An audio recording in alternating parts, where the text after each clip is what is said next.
That's my dream. It might make you. It might make you.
Right around that.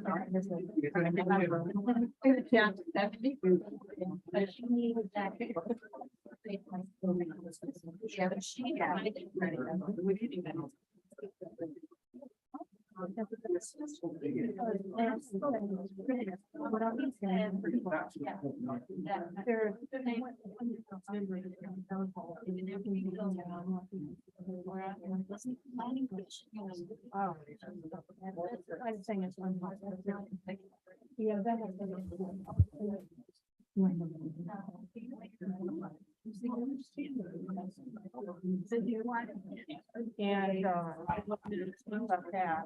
Then I was gonna say that the council is a little bit premature. They think it's been one hundred and they citizens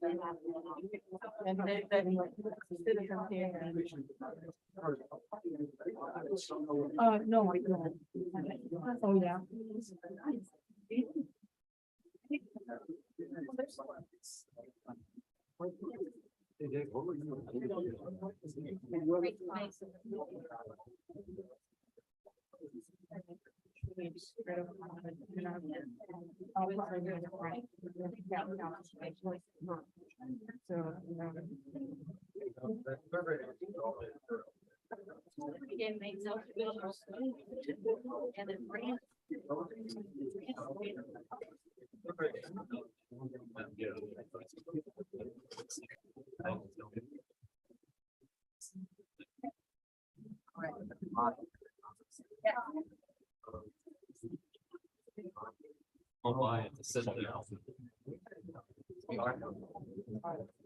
I can call the December meeting of the Antioch Town Council to order.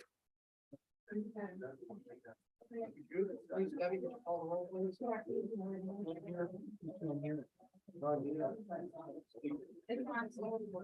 Everyone. Okay, thank you. Councilmember Berger. Present. Councilmember Gillespie. Present. Councilmember Holdren. Present. Councilmember Marino. Present. Councilmember Knopf. Present. Councilmember Oswald here. And Mayor Foster. Present. All right, the quorum is established. Could you call the planning commission, please? Commissioner Bagwell, Present. Commissioner Brockmeyer, Present. Commissioner Byrd, Commissioner Foskey, Commissioner Fry, Commissioner Tunstall. Yeah. And Chairperson Schreiber. Here. Quorum is established. I guess you need to call your. The planning commission is now in session. Is anybody want to speak? Have they had a chance to sign up? Anybody has not signed? Anybody okay with this? I'll put you on there. Thank you. And is there any microphone near where they can, I can barely hear you. Well, they need to come up and really speak. I mean, the planning For the commission commission. should talk right. I don't just have a saying, I can barely hear. They're not my. Are those mics on? We can't hear you Are you, can you hear me? now. Okay. Unfortunately, I'm not that tall. Oh. Thanks a little bit. Yeah, turn it up a little bit, yeah. That's the way we feedback. Is that better? Yeah, probably, yeah, okay. Okay, the Pledge of Allegiance. I pledge allegiance to the flag of the United States of America.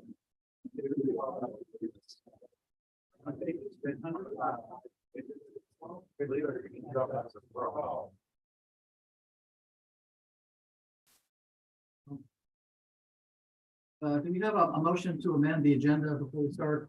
I would like to move that we amend the agenda to add the master plan to our agenda to discuss and make a decision tonight. Is there a second on that? I second it. All in favor? Aye. Opposed? Trust everyone's had a chance to read the November 28th meeting minutes. Do we have a motion to accept the minutes? Mr. Mayor, I move that we accept the minutes as presented. Second, A second. discussion about any corrections in the minutes? I didn't see any. Anybody? Well, There were a couple of things. I changed I updated Lynn's name and added. There was an incomplete sentence. He reminded the audience about the meeting at the historic school. Okay. And then I'm spelling of a name. Okay, all in favor of the minutes as presented?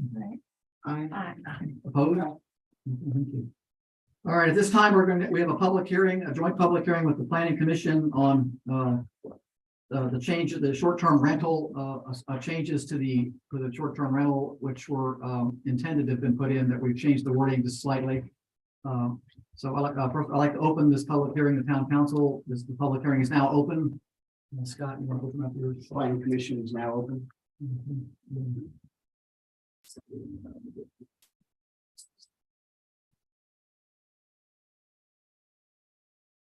I don't know, is there anyone that wants to speak about the changes in the, they're mostly technical changes. As you know, we went through quite a bit of planning, and changes to the special use permit for a short-term rental. We had a public hearing a couple of months ago, several months ago, approved it. It turned out some of the language was not, mostly the language about owners owning more than one was somewhat not correct. So we've changed that to limit, which was the intent of the planning commission, I assume all along, which is to limit only one person in town could own a short-term rental. It was before, it was a little fuzzy about who could own that if you were a resident. So we've changed it. There's really no other changes that any substance to it. So that was advertised. Does anybody want to speak on this? I have a couple of comments. Hold on, let me close it. Anybody? Okay, I'm going to close the public hearing. Close your public hearing. Planning commission is closed. Okay, all right, council comments? On page 10 of our package, subsection F, 3F. Kind of in the middle of that section, This is on ours or the planning the commission?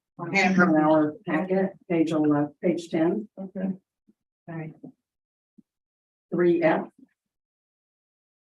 It reads a local property owner defined as an owner having permanent full-time residence within the corporate limits of the town of Anacog may be permitted to operate one STR at a location that is not a property owner's principal residence, which is owned by the resident.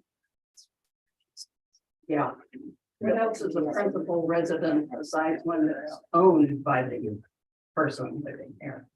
Am I misunderstanding? It seems repetitive to me.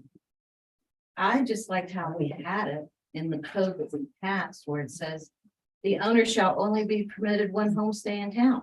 That was, not pretty. I don't ask me why, but that, the attorney said. The language. Yeah, the language was. So we could certainly clean this up a little bit then. May be permitted to operate in at a location that is not primary. Well, if for some reason you were renting one residence in town and you owned another one that you wanted to use as a short-term rental. I'm not sure why anybody would want to do that, but that Why may, not? That's allows it, right? this, Yeah. yeah, And why not? Because the other's a long-term rental, it's not affected by any of this language. well, no, if the person who owns house A is renting and living in house B is the only scenario that I can see that would fit what Cindy is saying. I see what you're saying. It just seems really clumsy wording. Well, all I can say is this came from the attorney. I mean, the intent of our ordinance is to limit anybody, I mean, we're not really, it's the wording that we're talking about. We're still just trying to limit, it's the same as it's been for the last 5 years. You're allowed to own one in the town, and that's what we wanted, the planning commission, is that correct? And us wanted to continue that. Right. And the attorney said that there was some problem just by blatantly saying you can't do that you have to word it a little bit differently. So that's the reason we have this, but the intent is still the same. So So it's we- clumsy, but it's It's clumsy. clear. You know, we don't have to vote on this tonight. We just have to have the public hearing. If you rather put it off, yeah, that's fine. It doesn't stop a person who owns several rental properties from having an Airbnb as well. No, they can have one Airbnb, yeah, and rent, yeah, right. We're not trying to stop, yeah, Long-term rentals. right. Basically, Long-term rentals are the same exempt. rules apply whether you're a resident. or Yes. non-resident. Before, Even though- it was unclear. It said, it made it look like if you were a resident, you have your own and then another one. And this one cleaned that up, so you can just have one. Well, there's nothing in F about LLCs, but I assume that last sentence applies. Yes, I think so, yeah, Permit applicants. so yeah, right. on. Well, the definition above Yeah. of owner, For the holder of an interest in the entity. yeah, Yes, yeah, I think that covers that, yeah. Okay, in the one we passed previously, this is not included in this. If any homestay is idle for 12 consecutive months or does not submit tot as defined, the special use permit is automatically rescinded and the owner must reapply using the process in place at the time of the application. Yes. didn't the lawyer next Struck that that, down, struck that down, wasn't legal, Okay, not legal on state code then. I've got one other question about wording on the next page. Number no, 11. Page 11, new letter I. I'm going to which one's the final. It's G's crossed out. and G's I's crossed written. out and I. Okay. Nuclear families with children under age of 18 are not limited to the number of guests allowed. So It doesn't seem to make sense because above that it says properties will allow no more than 2 guests per bedroom. And no more than 4 persons for each family, each full bathroom. And on that following sentence, by number of guests, are they talking about family members? yes, Non-family members? Number of- Yes. a number of adult guests, would that clarify it? But no, they're saying if you're a nuclear family, you can bring your entire family. right. If there are 8 children there, then it all works. Doesn't matter. But do they have to be family members or can it just be anybody? Could be my cousin. Well, nuclear families You know, with I children. mean, you know what I'm Mhm. saying? Not nuclear It family. doesn't have to be the direct line.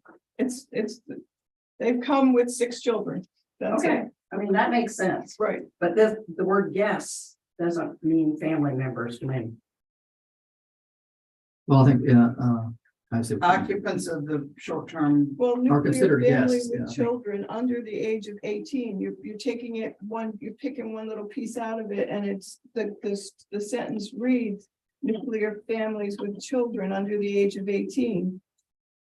Doesn't limit the number of guests allowed, because guests means anybody, and this, so if there are 8 children, it's all included. I think that's clear.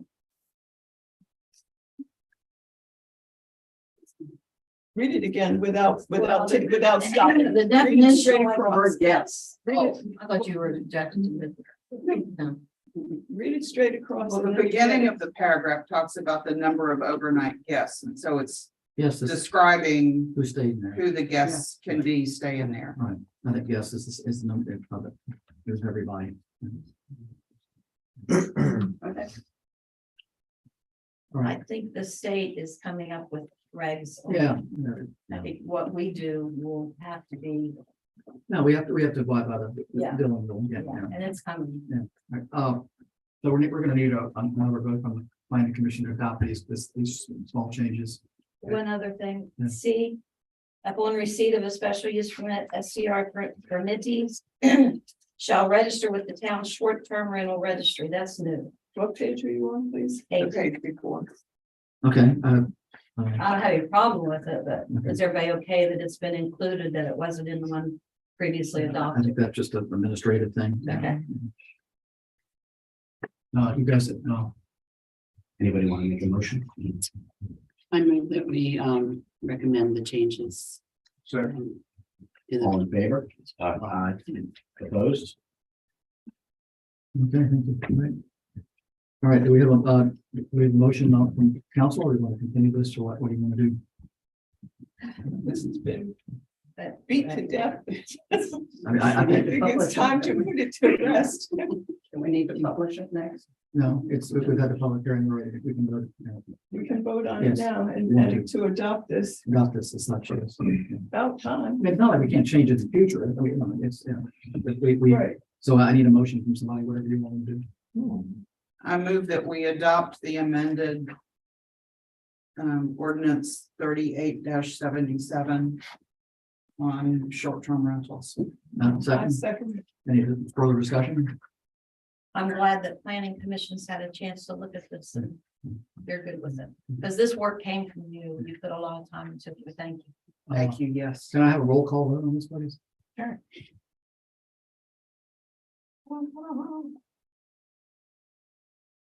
No, Holdren, Aye. there's another on there, I'm sorry. Councilmember Marino, Aye. Councilmember Oswald, Aye. Councilmember Knox, Aye. Councilmember Gillespie, Aye. Councilmember Berger. Thank you. Another addition to the agenda, clerk of the court, Mr. Cooper is here. We're here to swear us in for our new term. For your new terms. Thank you for coming. My pleasure. Good evening, Mr. Mayor, council, and members of the town of Anancock. My pleasure to be here with you this evening to administer your oath of office for your upcoming terms serving here for the town of Anancock. If you will, Mr. Mayor, I'll ask you to stand and raise your right hand, please. Do you, Fletcher D. Foskey, solemnly swear that you will support the Constitution of the United States and the Constitution of the Commonwealth of Virginia, that you will faithfully and impartially discharge all duties incumbent of you as mayor of the town of Anancock for a term beginning January 1, 2023 and ending December 31st, 2024, according to the best of your abilities, so help you God. I do. Thank you.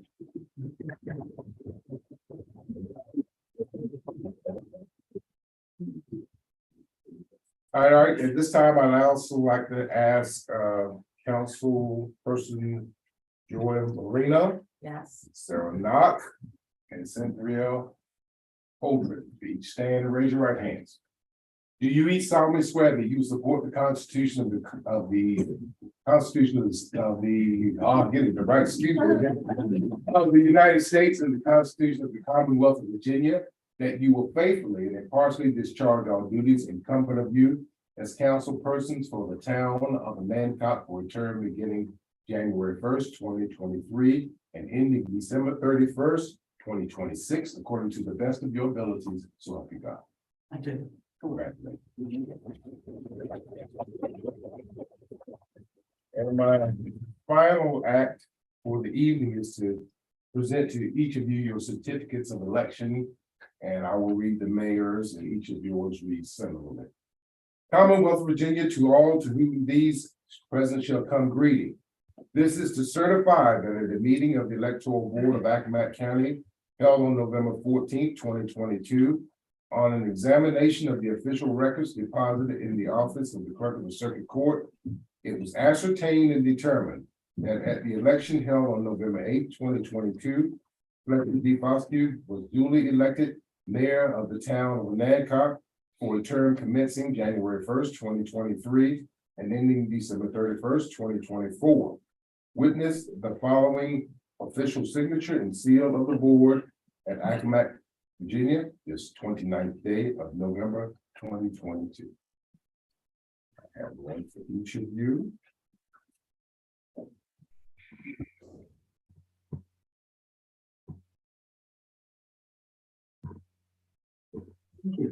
Each of you will sign your oaths. And we're going to go over the ring of oath. Good. Sarah, I'm over here. okay. Certificate.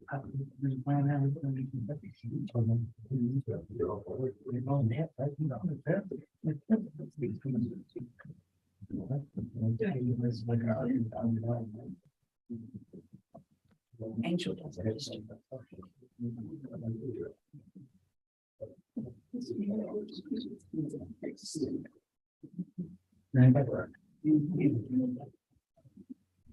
All right, ladies and gentlemen, Thank you so much for coming out. thank you all again. Merry Christmas. Merry Christmas to each of you. Thank you. And Merry Christmas to all.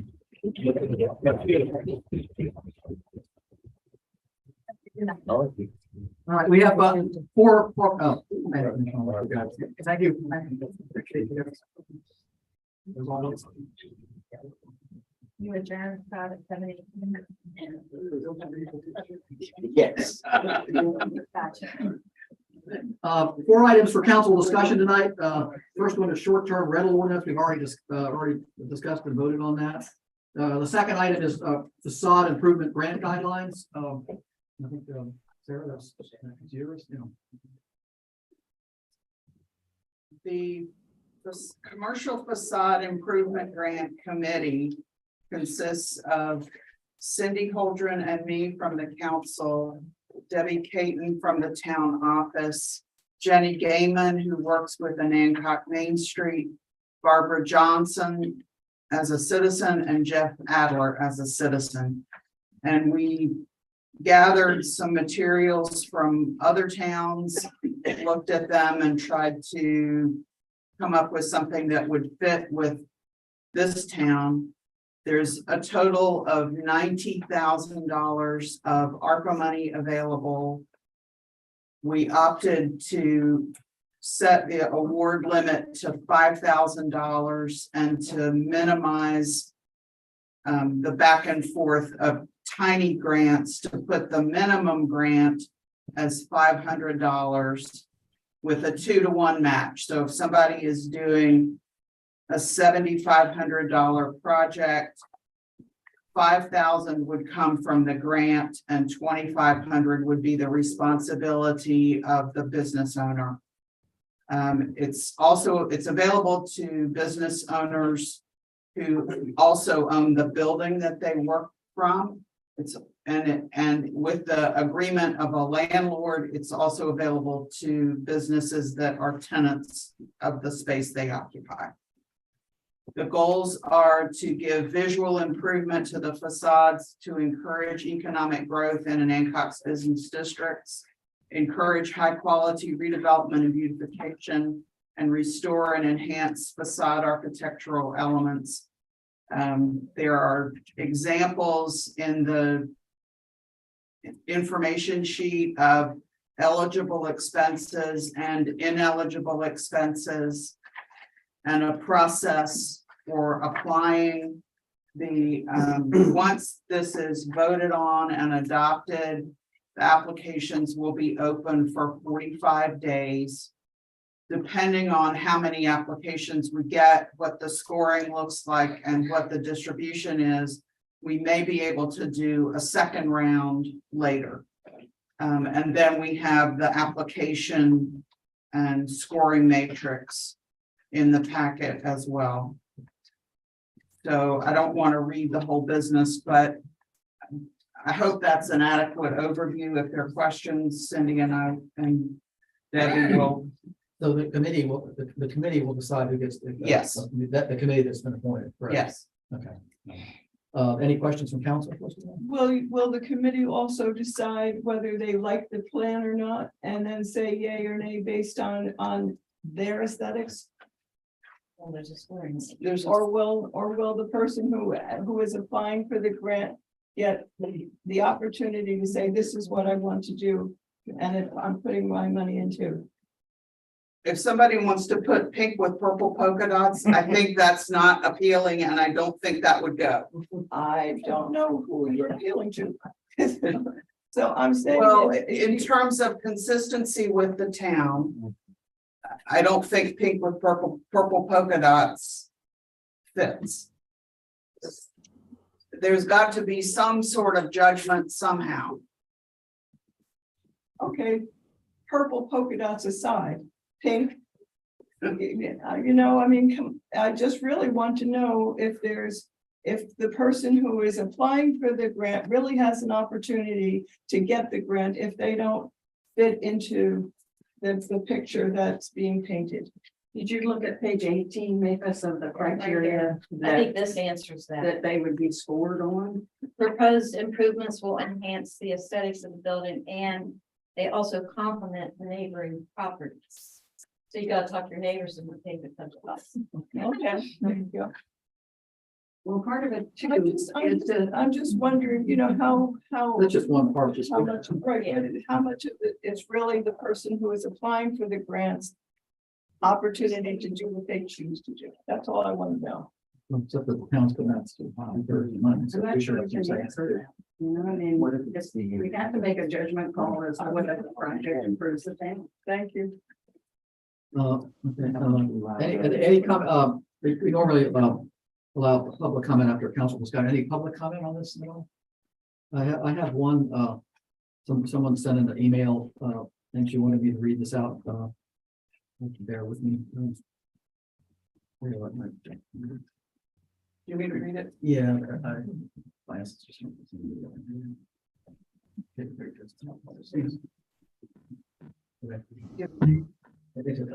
Okay, this is from Kimberly Moore. It's addressed to Fletcher. Hi Fletcher, I would appreciate it if you would read this into the minutes at tonight's town council meeting before any vote on this matter. Dear Mr. Mayor and members of town council, first I want to express my appreciation for the diligent work the Facade Grant Committee did to create the documents that will be used to disseminate, govern, and administer the ARPA funds appropriated by town council. I'm also writing to respectfully request a change to those documents. I believe the intent of this appropriation was specifically to help Anacog businesses make improvements to the facades of their buildings to help them maximize their investments and generally to improve the appearance of Anacog. However, rather than including all the businesses in Anacog, to the best of my knowledge, the existing criteria excludes only 2 businesses from applying for the grant, the Inn at Anacog and the Spinning Wheel. I'm perplexed as to why that's the case. Both businesses are in good standing and are an asset to Anacog in every measurable way. The 2 establishments attract roughly 800 couples per year to town, which generates a large proportion of the top revenue received by the town, 75% of which is used to fund Anacog Main Street, even though these 2 businesses are located outside the designated Main Street district. In addition to the top revenue, both businesses recommend all our local restaurants to every guest for lunch and dinner. Breakfast is provided at both inns. If you assume only 700 of those couples eat in town at an average of $20 per person for lunch and 50 per person for dinner, that contributes $100,000 in revenue for the restaurants, plus the associated 5% meal tax that goes directly to the town. There's no reliable way to calculate the value of the retail impact of our guests, but anecdotally, we see the popularity of the farmers market, North Street Market, art galleries, clothing stores, and HOS artisans in the numerous shopping bags our guests bring back. Further, each of our properties generates substantial revenue in real estate taxes. The Inn at Anancock, for example, is the 7th highest property value in town. If you recognize the direct, tangible, and substantial revenue these two businesses generate for Anancock, I believe you can understand why being excluded from even applying for these funds feels wrong. As you well know, my husband Matt serves as town manager for Anancock. Because of that, you may believe you are avoiding a conflict of interest by eliminating our two businesses from the possible applicants. Not only does that negatively impact the spinning wheel, but it also impacts the Inn at Anancock, which is a C corporation owned by a pension fund. Matt is not a majority shareholder in the inn, nor am I. We simply own stock in the company for which we work, meaning that a conflict of interest does not exist. If it is perception with which you are concerned, the committee made sure to exclude Matt from every meeting, conversation, or communication. I believe the intent of these ARPA funds was to help all businesses, whether either the spinning wheel or the Inn at Anancock choose to apply for the facade grant is irrelevant but to be excluded from applying feels deliberate and unnecessarily restrictive.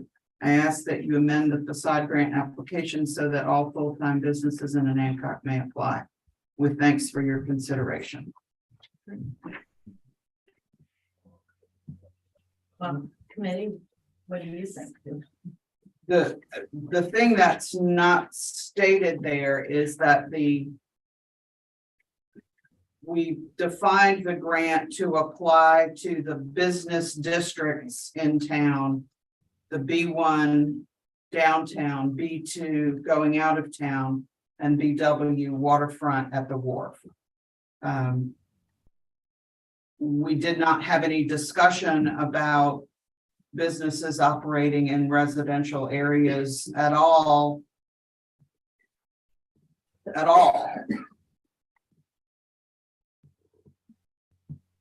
There was no intent to exclude because of whose they were. It was an attempt to focus on the business parts of town. Does this only affect two places? I mean, the Maurice restaurant, He's in B2. he's in B2, so but it's also an inn and it would be included. Yeah, the problem is there are other businesses in town that are in the R1. If you run a home business, there are, What about Burton Street Grill? that's in B1, B2. They're all in. Yeah. So there are other, I mean, how many business licenses do we have in town? A lot, a fair amount. You know, and a lot of them are in, some of them are in R1, but they're not businesses, you know, That they exist. yeah, I mean, they could be. So if your definition of business, are you going to open it up to those people as well? I don't know. They live to work out of their house, you're not technically. So it's up to the council. I don't. Well, it's hard to do. It's hard to say because what kind of businesses are operating in R1? There are no.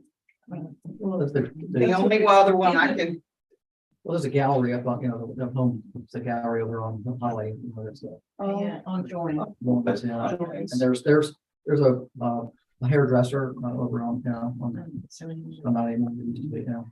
But there's home occupations, yeah. Yeah.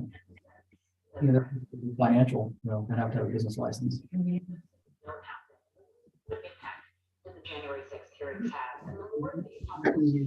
Devise the ARPA plan. I don't know if there was any discussion then of what your intent was. I don't remember anything about, you know, or expanding or limiting it. It was just the business district. That's all that was discussed. And this does pose another facet. And it makes me wonder whether it should be included. This was proposed by Main Street. I can clarify in terms of intent where we got the idea that we'll talk. I can hear. Yeah, go ahead. Yeah. Would you like a clarification from Main Street since we were proposed this fund? Sure, and is there a way to mute? they gotta mute themselves.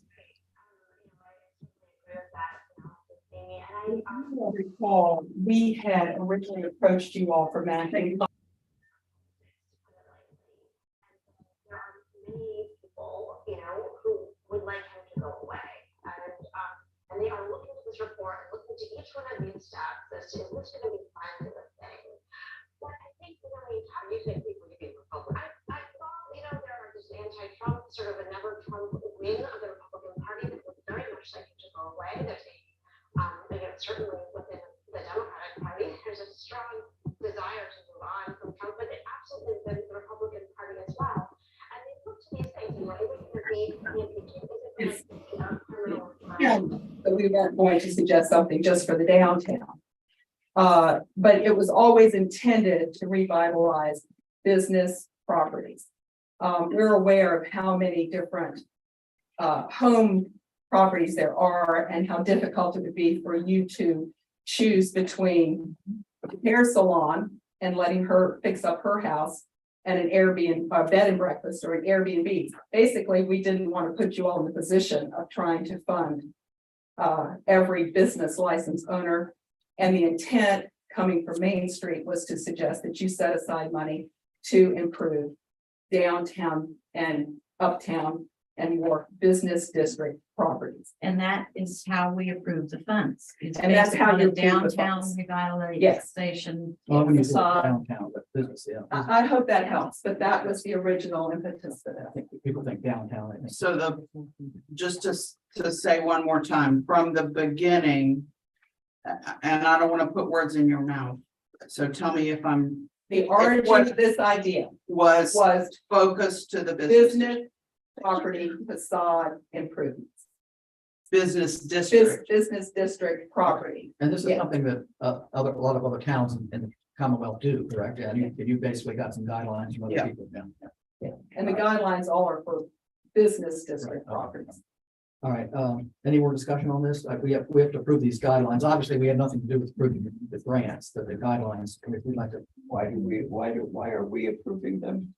Well, because it's a town plan, we need to approve the guidelines, yeah. We can't we can't open the applications until the council agrees On these. on these documents or amends them. Yeah. It's like we approved the ARPA grant we had before, we basically approved that for the business people. So I need a motion to approve these guidelines as presented. I will make the motion to approve the commercial facade improvement grant and, I think y'all did a wonderful job. Do we have a second on this? A second. Any further discussion? All in favor? Aye. Opposed? Okay, so you guys are gonna publish this and everything. So we can put this out with the 45-day application timing. We would start hopefully after the New Year's, but Yeah. let's not start now, because people aren't gonna do anything for the next 2 weeks. Yeah, question. This telephone number, does that go to you, Debbie? That's published in here? It's the main town office number. Okay, 9363. Okay, this was a short one, 2023 meeting schedule. You don't got that? Is there any problems with that at all? Need to approve that? One question that I had, does the planning commissioner really want to meet on the 3rd of July, or do they want to be at the ice cream social? No, you're right. Well, they can cancel that. Let's keep it. 20. Thank you. I can't actually speak to the planning commission, but I think you're. I think we know where the planning commission will be. Yeah, they don't meet, sometimes they cancel meetings. Okay.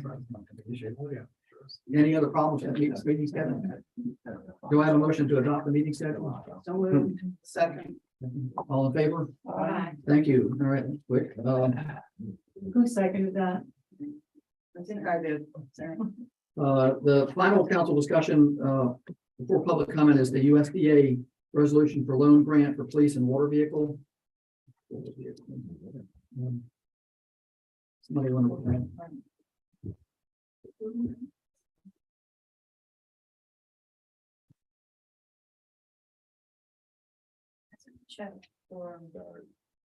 A water vehicle. Like, it's not, that water vehicle is not a boat. A public, It's a, a it's a work truck for the water. department. That scares me, yeah. Okay. I thought water. we need a boat. Okay. All right, so we need this resolution. So we need a motion to adopt this resolution to adopt it. This is the we normally. This is basically to apply to grants from the United States for the Department of Agriculture and Rural Development for the purchase of a police vehicle and a public works truck. This is almost up there. Yeah, we do this every year. So do we have a motion to adopt this grant and adopt this resolution? We have to have this. Mr. Mayor, I move that we adopt this grant, That's a resolution. resolution for the grant. Thank you. Second? Second. Any discussion? Could I inquire about the revision date at the bottom, which is 2018, What page? page 22? Oh, revised. I think they pulled out this. Pulled out an old. This is the form that's provided by USDA. That's when they revised it. Oh, therefore. Okay, thank you. Thank you, Matt. Yeah. I hope that's not. All right, we need a roll call vote on this, please. Councilmember Holdren. Aye. Councilmember Marino. Aye. Councilmember Oswald. Aye. Councilmember Knopf. Aye. Councilmember Gillespie. Aye. And Councilmember Berger. Thank you. Passes. Okay, all right. It's time to move on public comment. I've got a list of people here. Appreciate people printing very clearly. Charlie Rowe.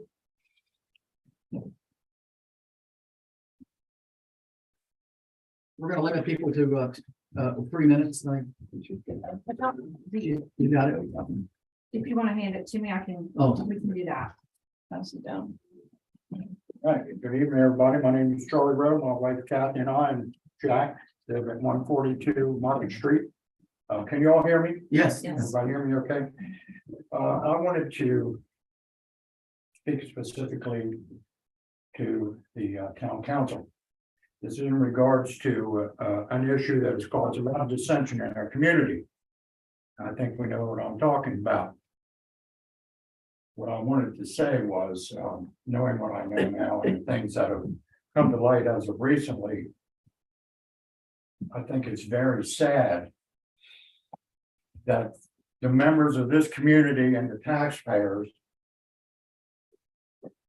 did not have any consultation to speak of regarding the event that's moving forward at this point.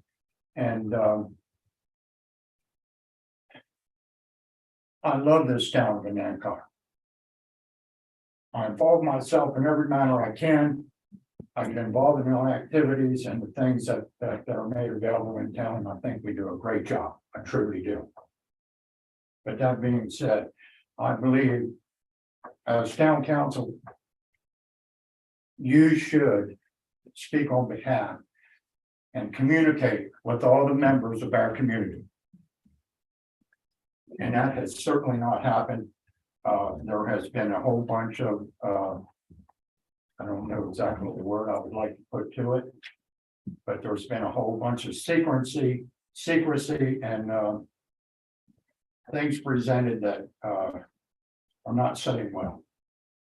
And that being said, I have to think about how much I want to be involved in the future in activities here in town. And what part I want to play in it, or how much I want to support activities in this town going forward, because I don't know that you are going to represent me and members of this community going forward with that. And I understand we need to continue to move ahead and do the best for the town. But that being said, we need to consider everyone in this community. And it should be made very clear to anybody in this community what's going to happen. That being said, I don't think there's really anything else I can say. You know, I want to stay here. I love it here. I hate to think about what might possibly happen to this wonderful, quaint little town that we live in. That's all I have. Thank you very much.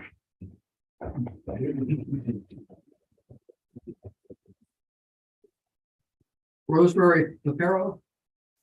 Did I pronounce that right? Oh, there's no microphone.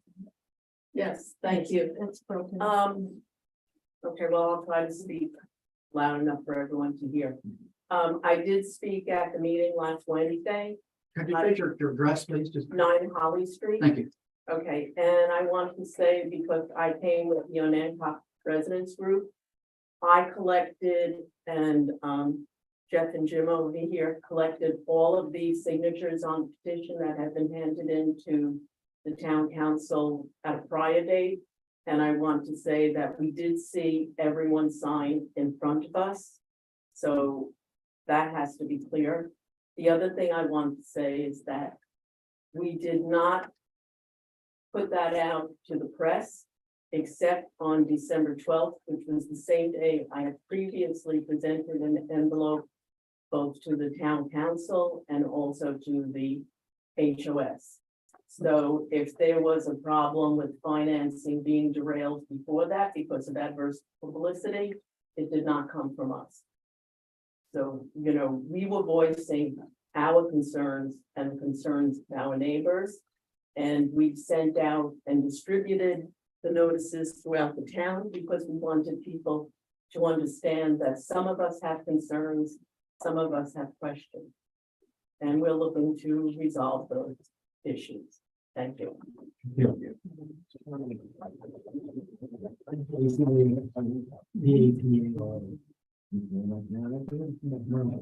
Jeff Elton. Yeah, Jeff Albrechtsen, 6 Johnson Street on Hancock.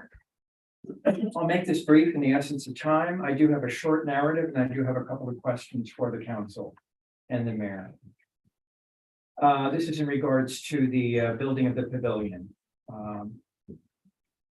Let me say that I found the HOS meeting last week to be a dog and pony show.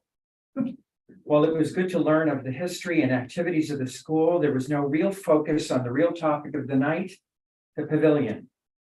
There were snickers and negative head nodding throughout the meeting when the pavilion opponents were mentioned. A Zoom attendee was silenced after telling a speaker to shut up, who was Rosemary, with various chuckles in the background.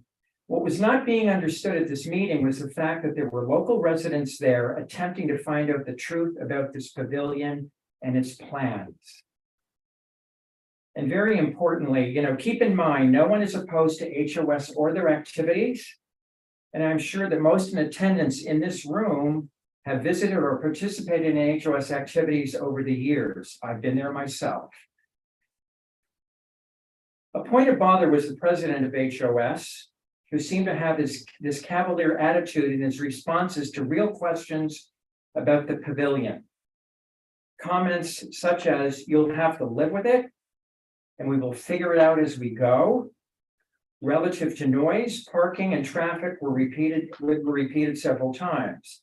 And more importantly, to my knowledge and to those local residents I have spoken with here and with our group, there's been no malicious behavior or rumors spread about HOS and their board members.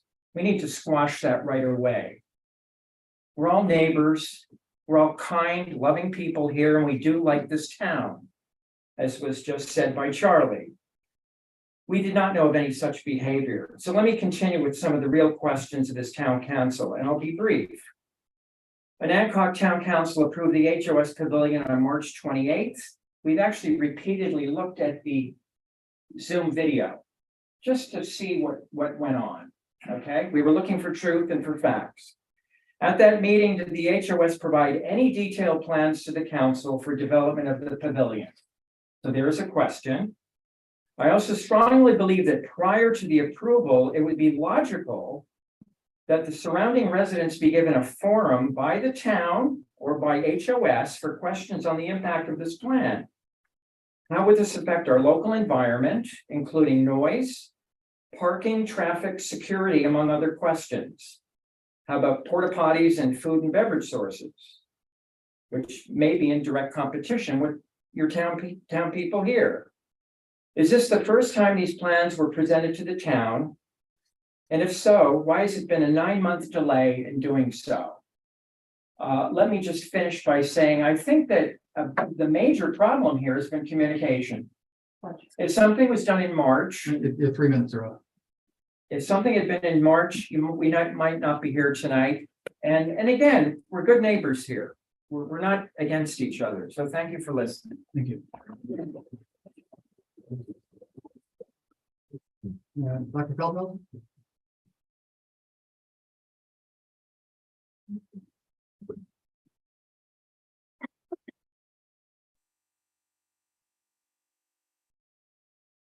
Greg Feldhausen, 5 Ames Street. So this is Christmas time.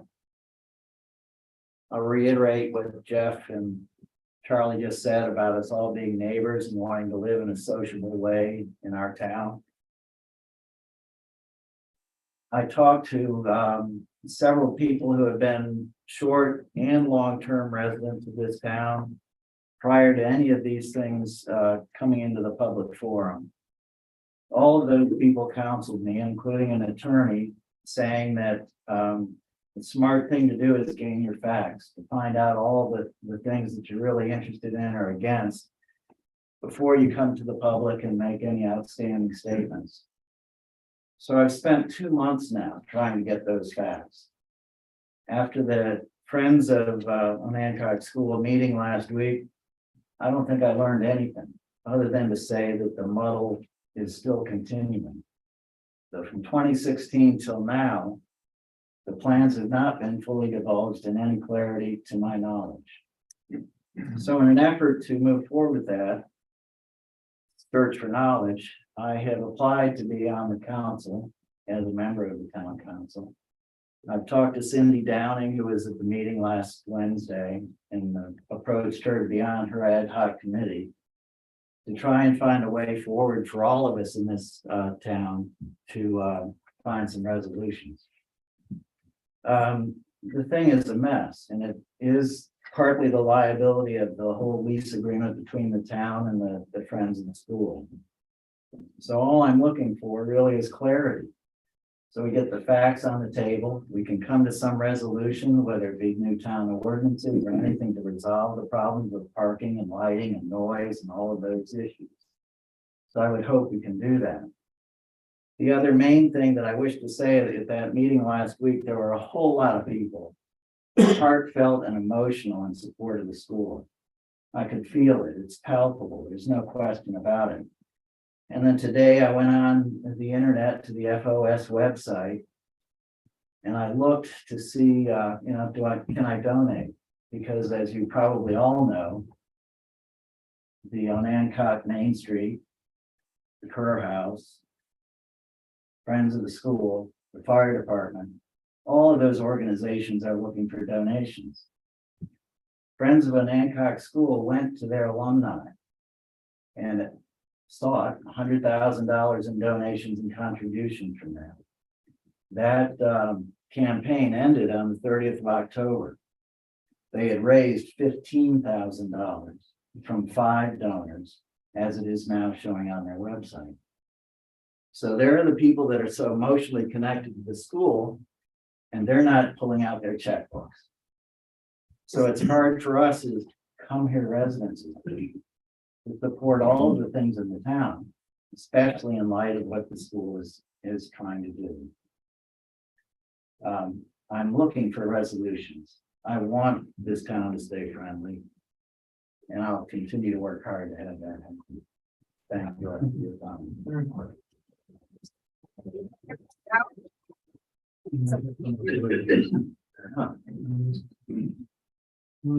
Brenda Smith?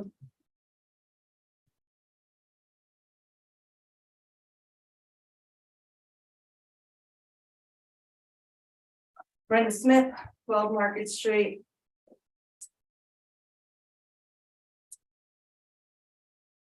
Okay, I wrote a page and a half.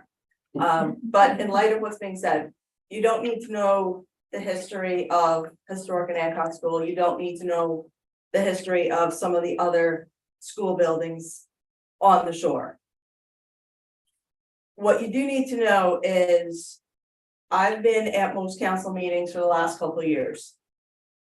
I want to voice my support for the council's process here. Council meetings have always been transparent.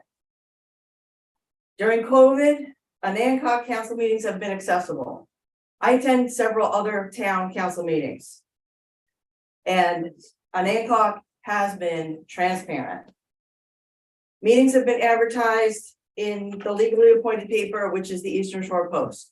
If you go to the back of the paper, you see notices of what town council meeting, when it is, what's going to happen. You can get on the town council Facebook and find information there. You can call the town council office and get on their email list. You don't have to come in person to the meetings to know what's going on. All items that have been discussed over the last couple of years have been on these monthly agendas that come out before the monthly meetings. Regarding the decision to approve the construction of the pavilion at Anacog School, council followed the same procedures they have for other important decisions.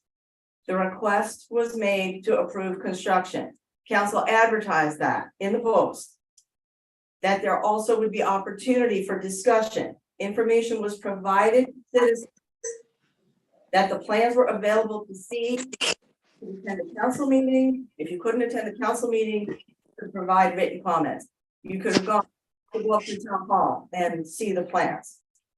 So I was at the meeting where council members discussed the pavilion plans with Historic and Hancock School representatives. There was very little public question and very little public comment. Based on the information available, council voted to approve the plans. Those plans and the meeting were as transparent as possible. Honestly, I do not think that they could have done anything else. Historic and Hancock School is a tenant of the town. I do not believe that any tenant, any business tenant, wants the town to micromanage what they do. You go to the council, you present your plans, the council advertises that we're going to discuss things, people have the opportunity to comment. That's the same for everything, the same for our special use permits, it's the same for our bed and breakfast that we've been discussing. There's a procedure, council followed it. Council followed it, thank you. Thank you. Casey Greer.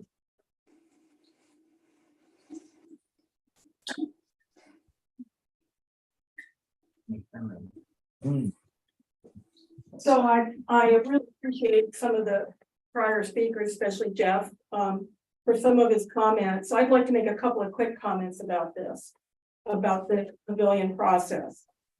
First of all, Excuse me, your address. I'm at 74 Market Street. First of all, I'm aware of some rather dramatic people who have been going around saying that this process is, quote, tearing the town apart. And I think that everybody needs to step it down a little. This is crazy. People need an opportunity to discuss this. It's a big decision that affects a lot of people. And I think that you've seen from this group that they're really interested in discussing this. And in fact, I really disagree with your approach on this. When you're doing a project like this, it's a community-based project. Your first obligation is exceptional transparency. That means not just following your meeting process, but to go out into the community where people are and find out what it is. You know, if they, for example, had the opportunity to have a pavilion, how would they use it? How do they feel about this? That was not done by the Historical Hancock School Board. I was a board member and I left the board because of this project. It was not done by the Historical Hancock School Board. It also has not been done by the town. I think it's a moment where we need to slow it down a little bit and find out what people really want. To me, the meeting at the school last Wednesday represented upper middle class white retirees in the main. I didn't see any other part of the community at that meeting.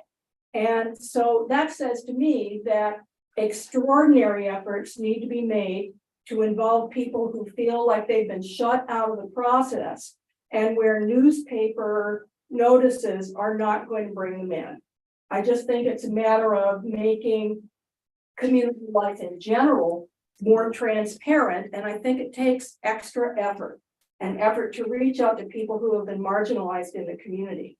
I also think that I was appalled at the meeting last Wednesday at the nasty comments that were made about the residents who had sent around this set of actually very good questions about the pavilion process because it had been anonymous, and that may have been a miscalculation on folks' part.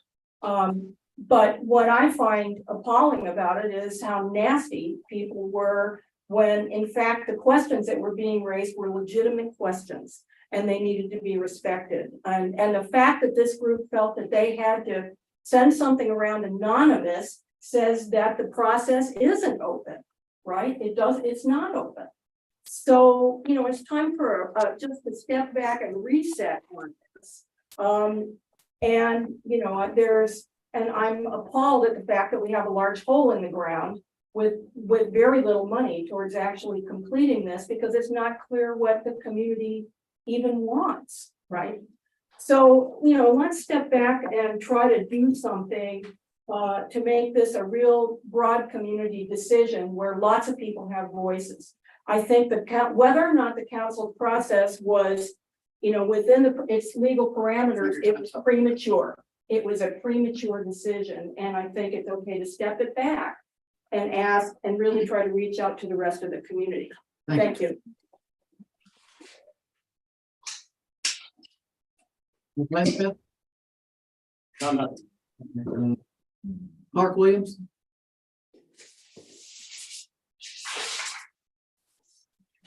Good evening, everybody. Hello.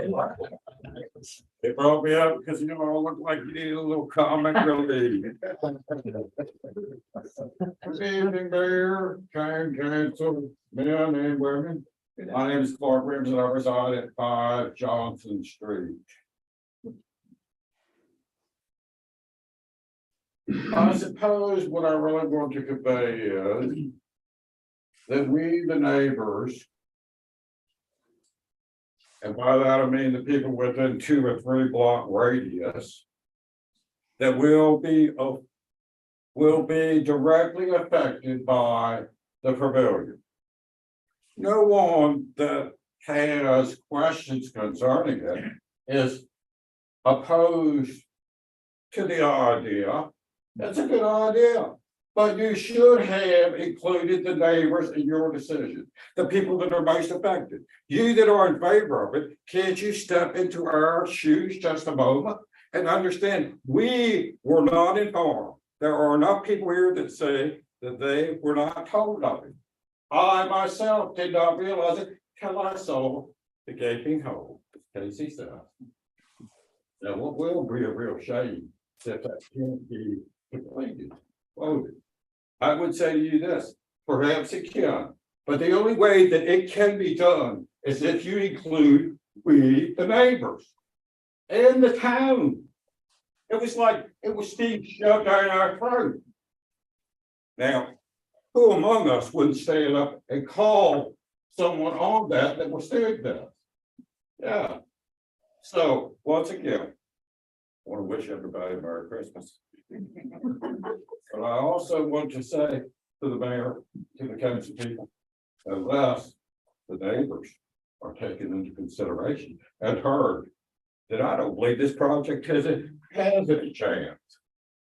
And I thank you all very much.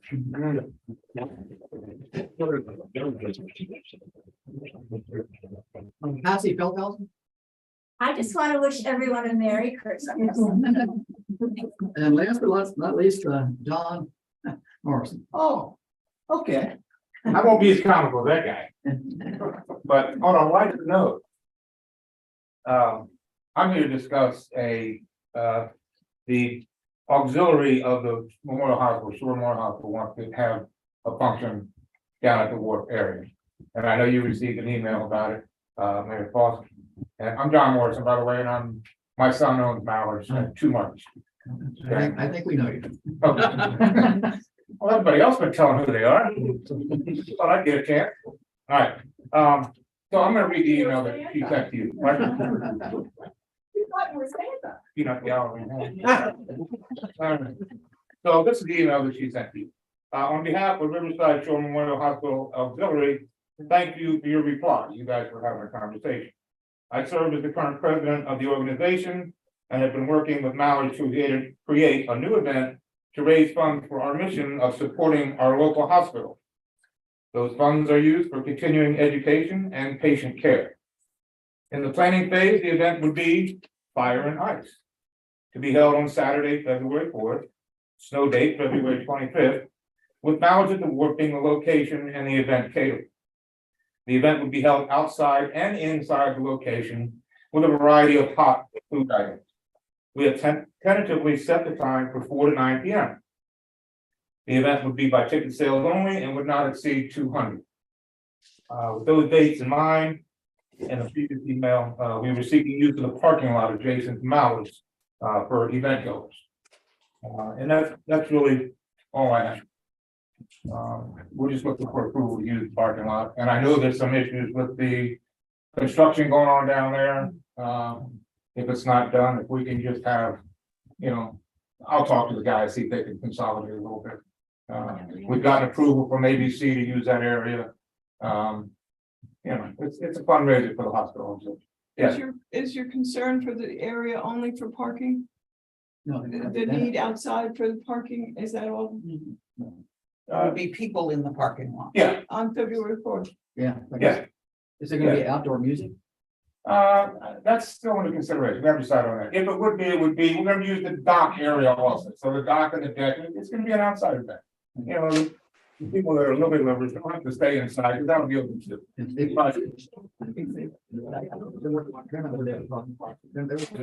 Okay, come support the hospital, okay? Matt, are you on there? Matt, Yeah, I'm here. do you have any comments about, logistics of this? No, from my perspective, I think it's a fantastic event. We want to support the auxiliary. It's going to require us to block off both parking lots, which we do for the Croker, we do for other such things. It's February, so it's not like we're going to have a lot of boat traffic. So I think I would recommend that you allow for their use. I remember, this is a rumor, but I remember years ago hearing that because it was a ticketed event, that having it on public property might be an issue. So that's why I asked that we bring it forward. Okay, everybody hear that? Council? What was the last sentence? Might He be- said that he heard rumor that it was years ago, it was because it was a ticketed event They had information. that they. We're shutting off the parking lot for private. It is a ticketed event. Yes, it is. Not no, people can't just stroll in off the street. No, they can't, no. Okay, no. all right. In Yeah, fact, the limit's gonna be 200 people. Okay, in fact, we denied that request from the Chamber of Commerce right. to rope off the wharf for a ticketed event. And that was, Shortly after I came on council, as you can imagine, we're a little gun shy about saying yes anymore. Yeah, We have a few questions here. well, that was being held during the summer. Yeah, Yeah. yeah, right. correct. I think those are the issues that came up mostly was, and the ticket price for that was Yeah. kind of limited to people that could Are you attend. talking about both parking lots or just the parking lot beside Just now? on the side of Mallards, And how many Okay. people? 200 maximum. And some will be inside and some will be on your deck. Yes, correct? that's Right. Like I said, the chickens will be inside. Yeah. So Just one. you mentioned that you're not certain about outside music, so I guess you can't answer any noise questions. Well, there's a possibility, but it wouldn't be any noisier than on a holiday weekend during the summer, and we've never had any complaints. We always shut it off early. I want to get home and get to bed. Any other questions about this? And this is the hospital auxiliary, Yes, yes, ma'am. the people who volunteer at the hospital, Correct. their event to raise money to, Yeah, and she said it's for patient care and continuing education. They give the nurses scholarships to get there. They do, they do. In fact, I've looked at this as, let's call it a wintertime hospital ball. You know, hospital ball is kind of exclusive, you know, you gotta wear socks and all that crap, you know. This is gonna be capital, you know, so I'm all for it. Except for the winter coat. you have to Except wear. the fur coat. That's right. I'm sure. Any public comment about this? I think it's great. Kind of been very hard, yeah. Thanks, be there. All right. Thank you, Chris. Okay, thank you very much. Okay. Well, I consider, let's get this off the agenda. We have a motion to approve their use. No, we don't. I'll make it.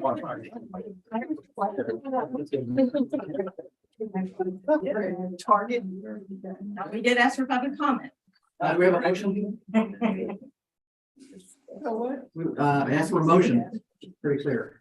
Mr. Mayor, I move that we approve the use of the wharf area on February 4th for the hospital auxiliary event. Fire and ice. Fire and ice. Fire and ice.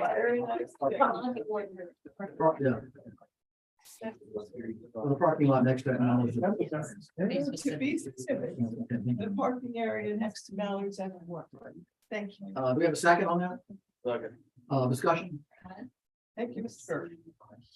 Just a question of who would be responsible for cleanup of the Oh, parking we will, lot. after. of course, we will. We- Any other discussion?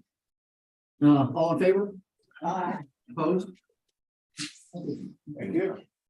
Right, okay, we're, now, move on to, town plan. This is a item, agenda item. This has been on the books for quite a while. We need to, pick, one to approach to get some bids to do our town plan. Or it's our town plan, strategic planning session. It's not directly a town plan. Mr. Mayor, before we go there, could we ask that, somebody said to me after the last comments were made that council had nothing to say. Council will comment right here, council member comments. Yeah. Okay, yeah, we certainly, yes, I should follow up on that, so. All right, so, we have three, well, I guess four. Everybody saw the revised proposals? No. Yes, yes. Okay. So, Cindy, you want to start off with your evaluation here? I did my scoring based on the original proposals as well as their responses to the questions that were submitted to them. And the top scorer in my estimation was Hill. I felt that they had the professional qualifications we were looking for, the quality of their work experience on similar projects. To me was stellar, many small towns in Virginia. The availability of all their team members, I found that hard to judge, so the only thing I could say was that it appeared good to me from what I could read. Expertise in sign and lighting design plans, I thought was good. And then they had also included a parking study of 68 pages that they had done for one, forgotten which town it was, which persuaded me that they knew what they were doing about parking and could also do the traffic flow questions that we thought were important for the historic and Hancock School with the discussion there. So they were my top score. Let me back this up a minute, to let you know what we're doing. We put out an RFP. Oh, that's been 4 or 5 months ago, maybe 3 or 4 months ago, to get some help in doing some town planning. Specifically, not an overall general plan like the comprehensive plan, but some strategic planning to help us with wayfinding around the town, parking study about the town, some help with designing public spaces, the gazebo park, the entrance to town, lighting in town, you know, where we need to make, what we can do with the parking lot behind the bank that we own, what we do with the other parking lot, just some strategic planning. We put out an RFP, we got 3 proposals back. people that were interested in doing this, one from Utah, one from North Carolina, One from Roanoke. Jerome from Roanoke, and then a separate one was just interested in doing wayfinding.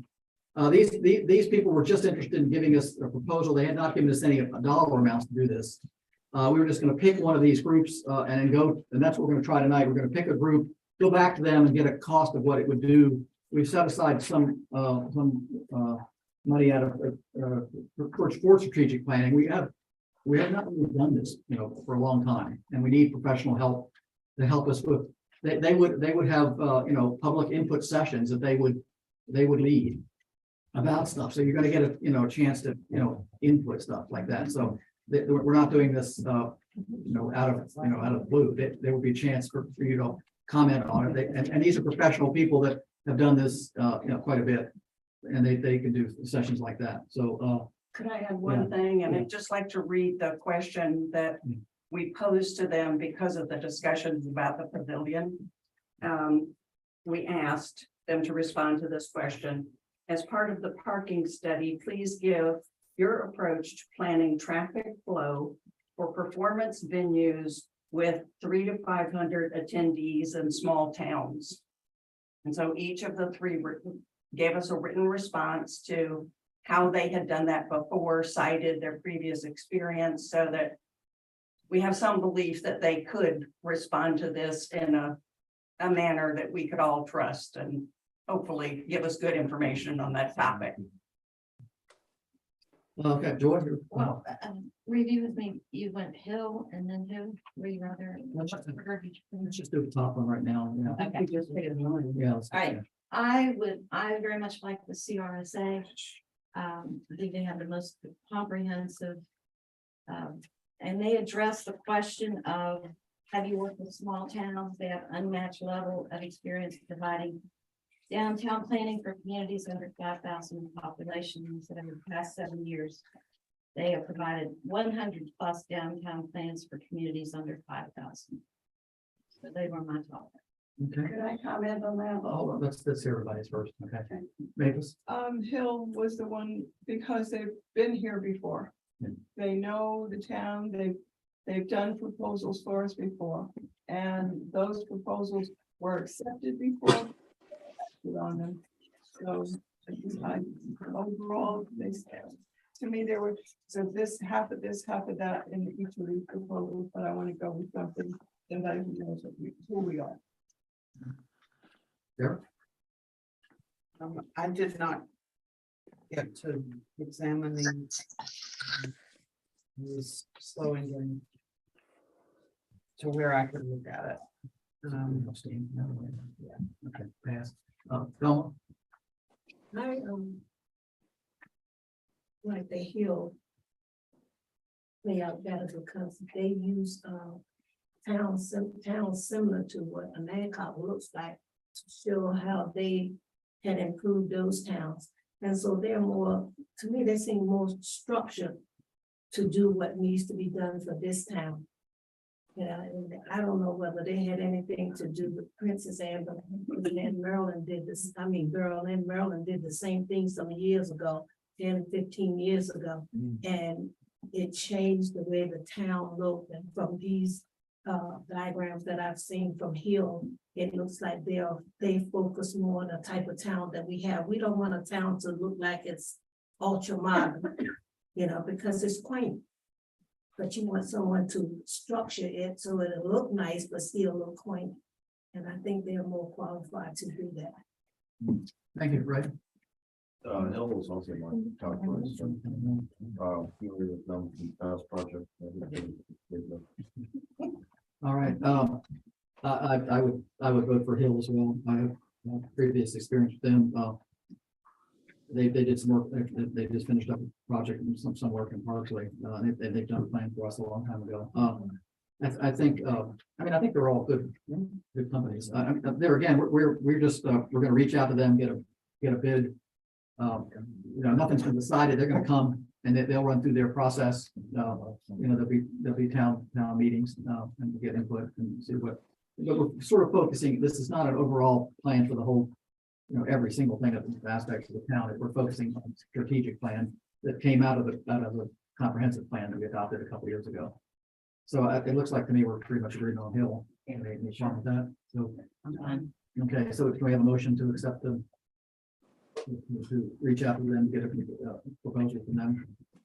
Move that we reach out to the Hill Studios, I think it is, and get a more information or proposal estimate, or the next step from them. Right. Just nothing will happen until next year, you know. Do we have a second on that motion? I'll second. All in favor? Aye. All right, well, thank you. I think it's been a good process. I think we've awesome. All right. Okay, committee reports, personnel, No. planning. We did not meet in December. But, we didn't meet in December, did we? No, I'll get some of the meetings done. We did. We Yeah. did. Oh, we did. Yeah. Oh, that's right. That was a short meeting about the blight. Right. Yeah, the planning commission is working on the first steps toward a blight, some type of blight ordinance in town. To take care of some of the, we've never really codified some of our restrictions about, you know, if your grass gets too long or if the house is falling apart, you know, what we can do to improve the looks of the town. And so we're starting on the road to come up with some, adopt some ordinances to start on to help us control some of this. It's somewhat, there's a lot of legal hurdles you have to go, you know, overcome to do some of this, but we're moving forward on that. That's the main thing we're talking about. Okay. All right, waterfront. There was a waterfront committee. They met and just discussed, kind of wrap up the end of the year at the walk. I think it was a good year for the wharf. Everybody knows the project going on down there. They're replacing the bulkhead. They've finished the part in front of the parking lot. Now they're moving over to the bulkhead in front of the gas filling station. I think they're probably halfway through. And that's moving well. As you know, we have some couple boats decorated. We allowed that. That's a new thing this year. Hopefully we can increase that next year. Have some more. I don't think a lot of people knew about it until the last minute. I think that's been super popular. They've discussed some rates down there. We're going to probably go up on rates a little bit. More market rate. That'll be discussed with this plan. You know, we have to increases. That's about all I can think about waterfront. Anybody else? All right. All right. Matt, you want to do Matt, you have a manager's report? All right, Matt. Sure. I mean, most of it's in writing. I don't have anything that's obviously new. Taxes went out, and this year they were really snarky because we got some information from the county that wasn't correct. So it took us a little bit more time to get the data converted. Other than that, we've been working on some stuff with HRSD transition. That specifically has been relating to the transfer of the pump stations. I've been reaching out to the property owners at the pump stations because those have to have separate clean titles. So that's some legal work that needs to happen before we transition over there.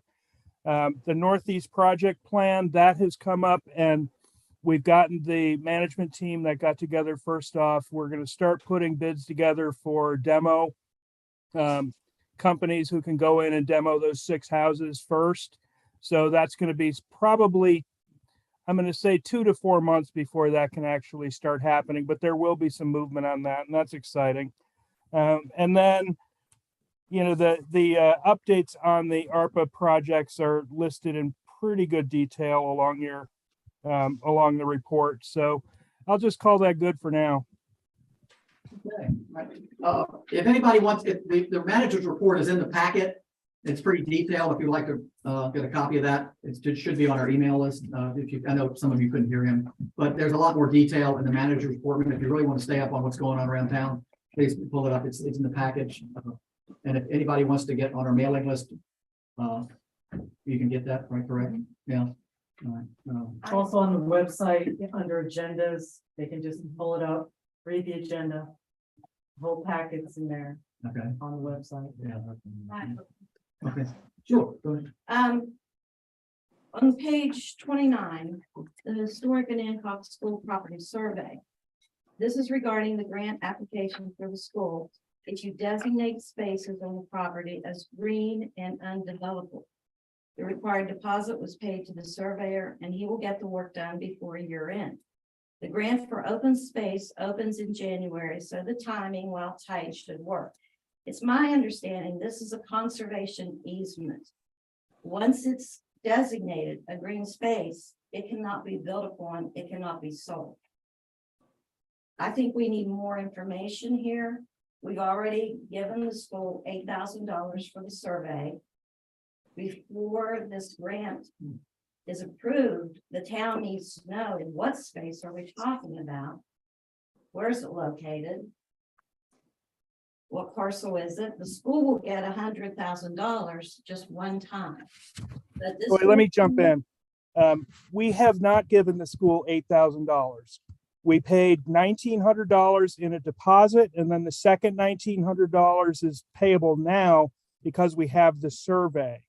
That survey is going to allow the people that Joni's working with to tell her which spaces might be able to serve as that conservation easement, but we own the land, so we're going to have to be the ones to approve anything. So that their grant is Joni's applying for, but that's our land, and that's going to be our conservation easement if we choose to move forward with it. When we move forward with it, if we choose to, that's going to give grant money to the school that might be able to be used for things like bathrooms outside. So the question is, will this come before council before the grant? Yeah, it has to because it's our land. So we don't even know what parcels we're talking about yet. No, that's why the survey was That's done. what the, right. And the other reason the survey was done, we've had some issues with the, we don't know where the line is correct between Right. the northern neighbor. It's good to have a survey. It's good to always, and there's never been a survey. Believe me, we looked and looked and looked, to try to find a survey to save this money and could not find one. So that's, so it's town property. We need a survey. I have another question just from curiosity. Sure. Thank you. Matt, a question in the miscellaneous section, the mention of the 40-unit senior housing unit across from Commonwealth that Commonwealth is doing, is that right? That's correct. Commonwealth is putting in a 40-unit independent living section across the street on Hermitage. They have asked HRSD, the county of Accomack, and the town of Anancock to tie into the utilities. So as far as we're concerned, it's only water. So what we would be doing is they, meaning the contractor, would tie into the town's water source, and we would provide drinking water for those 40 units. Does that make sense? Yes, thank you. I wasn't clear on which street it was across. Yeah. If you want to see it, I actually have a brief, a sketch diagram of it in my office, how it's 11 and a half acres and how the units are right now spread out. That was what I was thinking, is that it's not in the town. Is it where the woods are? If you turn left on Hermitage, it's on your right-hand side. So it's that woods. But it's a county, Accomack County. We have no. Yeah, okay. That's right. They're responsible for all the environmentals. Matt, it's my understanding that Commonwealth hired the LLC that's building the 40 units. Is that correct? That's correct. There's a developer, I think their name is MCAP, MCAP. They've also got all their engineers named. They have all of their mechanical folks named. So at this point, they're just still doing their preliminary concept, and they're working with each of the agencies that they have to work with to find out if it's going to be reasonable. Okay. Thank you. Any other questions? Pleasure. I have a question on the legal section. Do we know when HWG, the attorney's firm, when they'll be done reviewing the policies that we've asked them to review, the personnel and procurement? Yep, I looked tonight and I just got the procurement from him tonight. I haven't read it or anything, obviously, but I'll forward that along. He said he's working on personnel next, but that's obviously a heavier lift. Great, thank you. All right, thank you, Matt. you don't know, Matt is on vacation this week and he's working, yeah. So that, he is, somewhere in Georgia. Yeah. Man, hey, Merry Christmas, everybody. Thank you. Okay, all right, we're getting up down here, manager report, we did that, mayor's comments, Did you do the financial report? yeah, I did not, but any questions with the financial report? Yeah. Huh? Let me find it.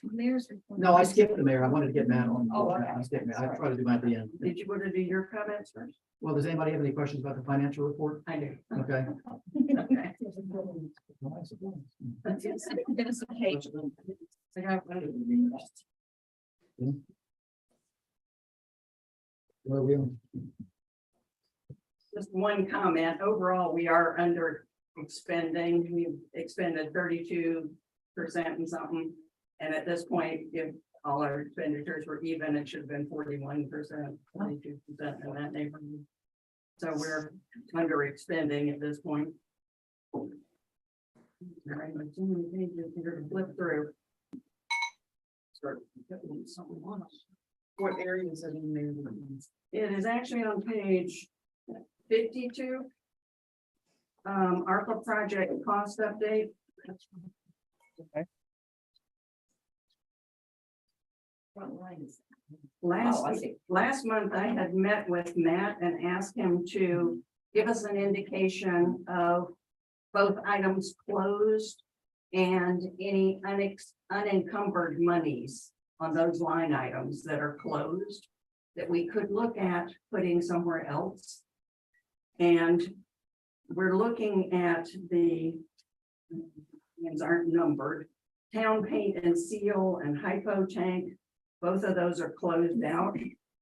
And we did not expend between those two line items a total of $18,810, which we can now reallocate into another line item or for another purpose, whatever we choose. But should we do that before we? no, you're just bringing it up. Okay, Yeah. yeah. Yeah. I bring In it case up we as don't other move. Cost for cost. It's there. It's there, and I think our pattern is that we are under expending because we had to do the plan quickly. Right. Was essentially kind of guesstimates. Well, there's what gonna be these a bunch of items other might categories, cost. a bunch of other So I categories. yeah. think we should be thinking about how we could reallocate some of these funds. If we are, I know we're looking at the Northeast Park and the equipment there. If perhaps additional funds are needed for more equipment, could we consider doing that?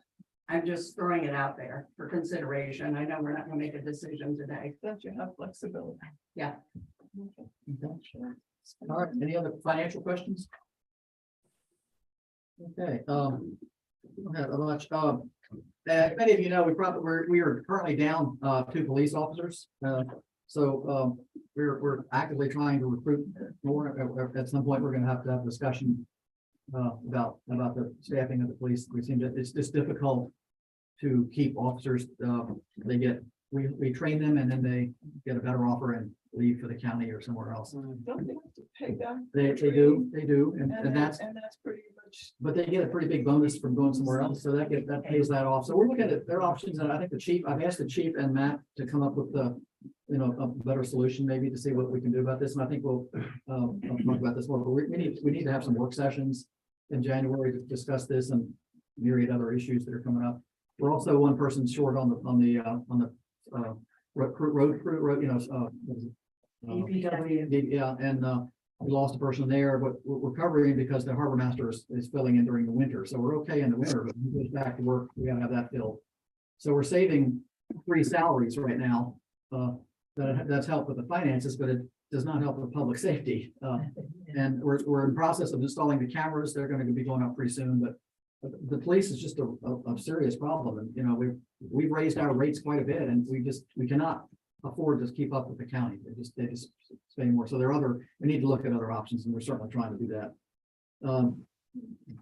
I'd like to thank everybody that had anything to do with the Christmas weekend. I thought it was incredibly well done. The parade was incredible. I think I counted on my dash cam on my truck that went through the parade, almost 1,700 people that were watching the parade, which is a huge increase, I think, from previous years. Just a great number of people. went well. The whole weekend was just great. Thanks for everybody. I think thanks to the town staff for decorating the town. They did, town looked great. So we still got a couple electrical lines to get up to get a couple of those bells lit. We're getting there. So that was just wonderful. The other, the dog park, I don't know if anybody was out there. I can't remember. Miss Adler. Nina Adler organized a Who dog is a parade. sixth grader? Sixth grader, yeah, it was down on the end of Market Street. She came up with this the last minute. We had about 16 or 17 dogs. And if you haven't been out, we have a dog park now. It's pretty much open. So go, you know, and a lot of, we've gotten some donations to cover it, and it's a wonderful.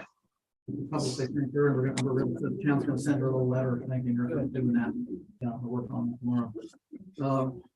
The other thing is I know many people think that we've discussed this with town people about what, you know, where do we go from here? And I think the consensus is that we need to talk about this a lot more as a council, and that possibly have a joint meeting with the school and then any stakeholders to invite them to have a work session sometime in January. This is up to council, but you know, to see what, you know, what the concerns are, you know, get some concerns from the, I know at the end of the meeting the other night, Cindy suggested, you know, forming an ad hoc kind of a committee with neighbors to, you know, to see about what kind of impacts this thing would have. So it's up to council, you know, what we want to do with this. You know, we certainly think, you know, it's, you know, obviously it's very much in front of us. We have not dropped it. We're still, we need to discuss some things. There are things the council can do. There are things the school can do.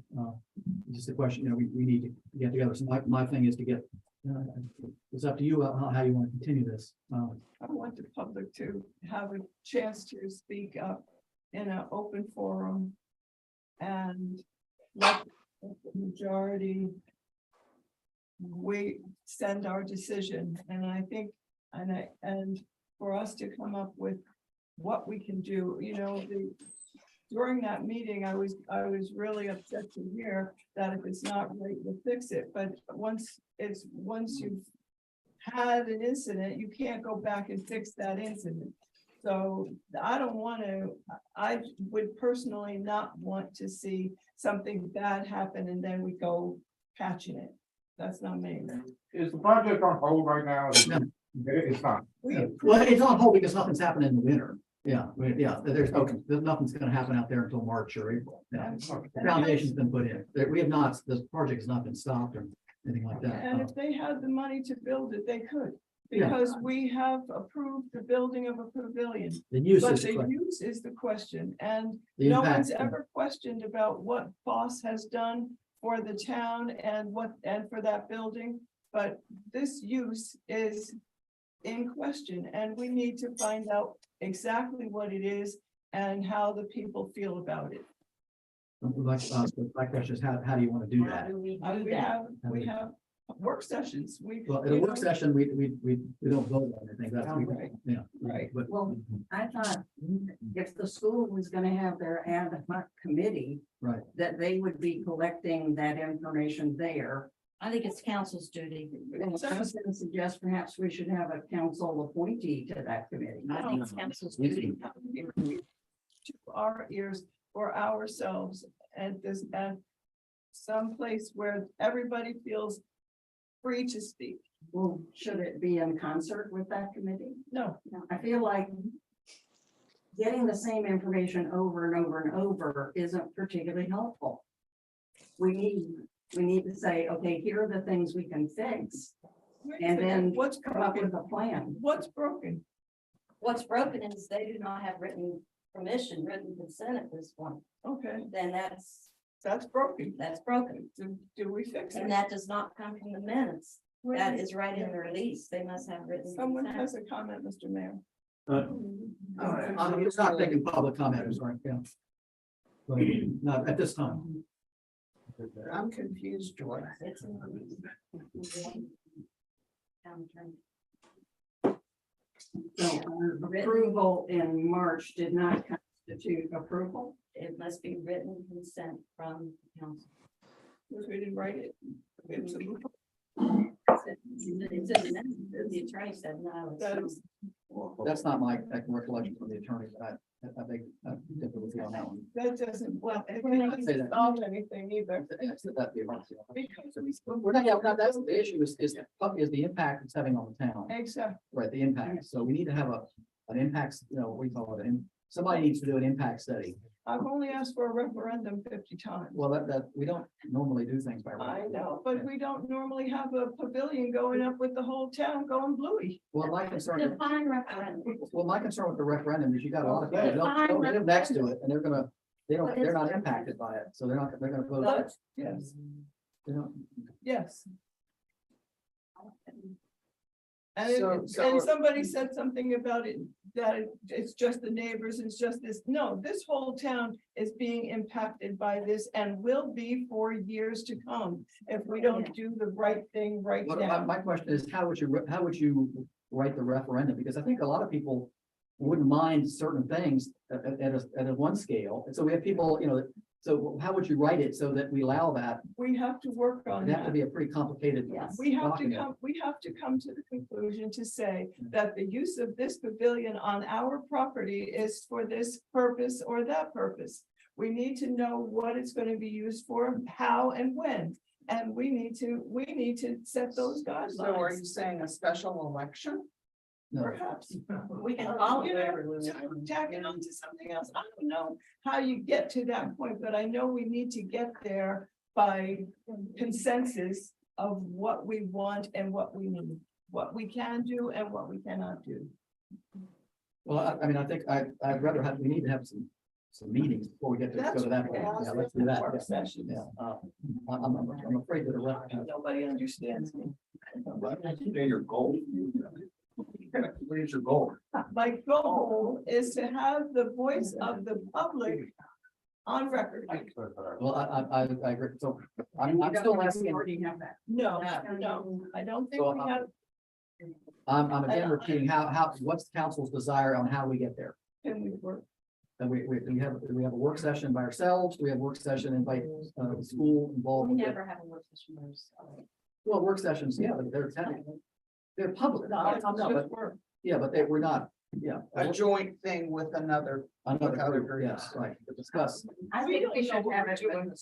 I don't, we know what we're doing, so how are we gonna have a joint session? We don't know what we want. Well, we don't We don't know. have specifics, that's for sure. And right, and we don't have. But I don't specifics think from we're them. gonna get specifics from a general meeting. Point of information, Yes, of course. have you all already voted on your contribution to the school? No, that's not an issue. No. No, that's been withdrawn. That's not an issue. Not talking about that. May I speak? No, if you have a question, yeah, sure. Well, my name's Peter Holt, I live on Meadville Drive.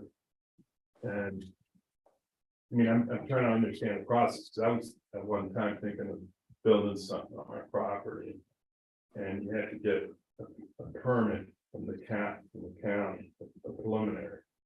That preliminary, then in this case, I guess the school granted preliminary permit. Brought it to the town council, or the town should have approved it. Then it supposedly goes back, right, to the building and whatever. They have a building permit. Right, Here. that building permit had to come to the town to get approved, Right. all right? Then it goes back to the county. Administrative. Let that finish, so I can. So then they take it and they take it to the environmental place or group. Cause when I went and looked at it, I thought, it's pretty close to the water. So I called the environmental group and they said, yeah, they did a study, it was all approved. And then the county approved, got a building permit and nailed it to the pavilion where it is now. So my thinking is, it's gotta be built. You can't stop it. Right, now you can change the ordinance on it, you can say, they could have a band or music, then it gets out loud and out of hand. Then I would think the town would come in and say, hey, you gotta change something. But that's the building of the pavilion, it's been approved. Well, we're not, we weren't discussing that. We're talking about the use. Well, Yeah. but that's a separate issue. but I don't think there was any discussion to stop them building. Well, no, but I'm hearing a lot of people that they want to stop the building. I- You know, it's not finished yet. It will be finished in the spring. So my only question is, the pavilion's gonna be built and might only be used for the Shakespeare in the park or something like that during the day. But you might not be able to use it for, music, high level. I mean, I live over here and I hear Mallards every Friday and Saturday night. I just shut the windows and turn on the air conditioner, but that's me. I just think you need to separate. the Yeah, no, stuff. I think that. They've got, the school has every right to build a pavilion. How it's used, that's separate. Town property.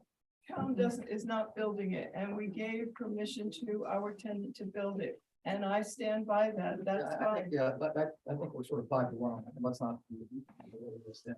About whether they have the permission, but the question is the use of the thing.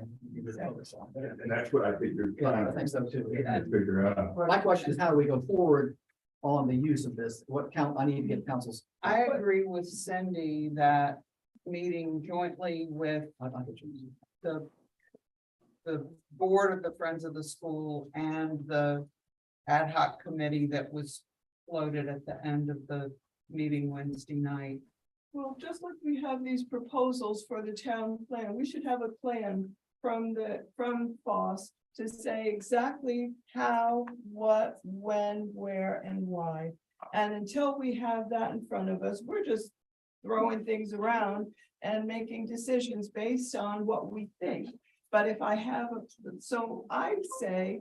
So I you would don't like to want to request- talk with them? No, I want to have it in writing what the. So you plan would is. like a concrete plan from them first? Exactly. Go, that's a new.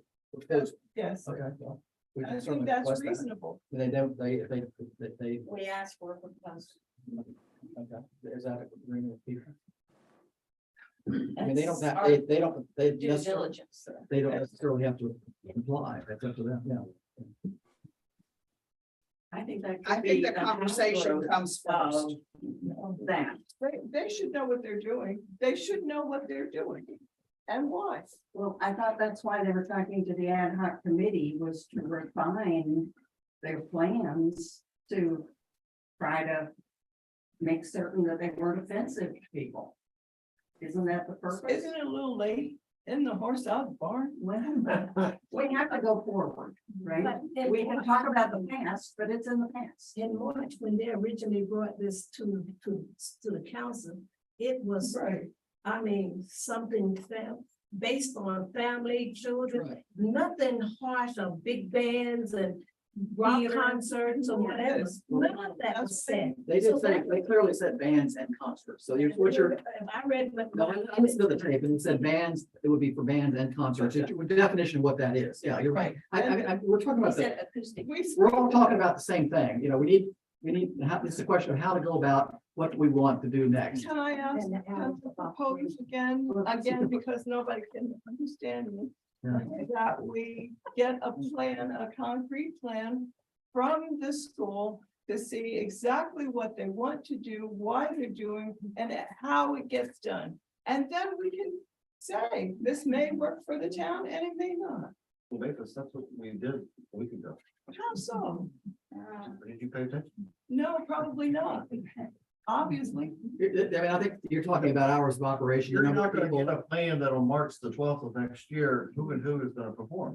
I'm not asking for that. I'm asking for that you're going to put a pavilion in there that will allow 300 people to come, that will have every other weekend is going to be some kind of music event. That's what I'm asking for. I'm not asking for anything that's beyond what they should have done in the first place. I'll take a couple comments, yeah, you've been up now. I just like to point out one thing to you all. I read the lease to the property, read it a number of times. And as far as I'm concerned, everything the school's planning to do there, you locate in their lease. It's a 40-year lease.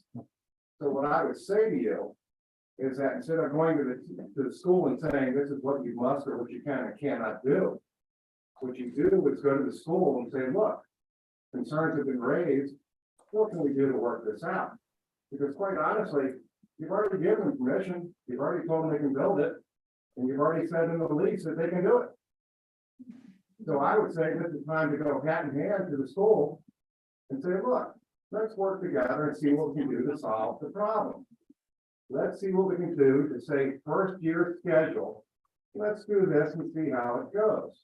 Let's see how we develop it from there. Is that what I was saying? But if you're going to tell them what they can and cannot do, you've already said it in your lease.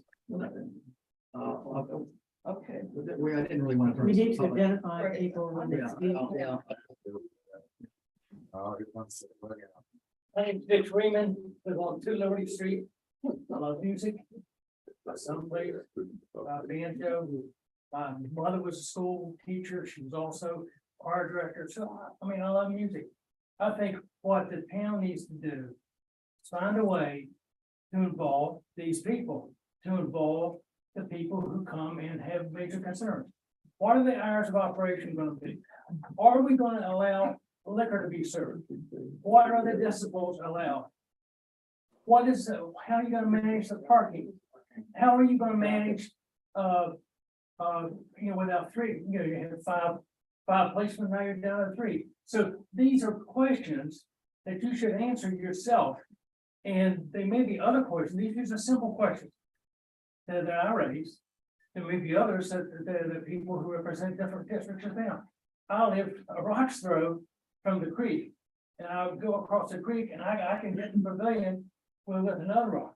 But I think we really have to dig down. It's not a question of whether the pavilion is going to go. It's what is its intended use.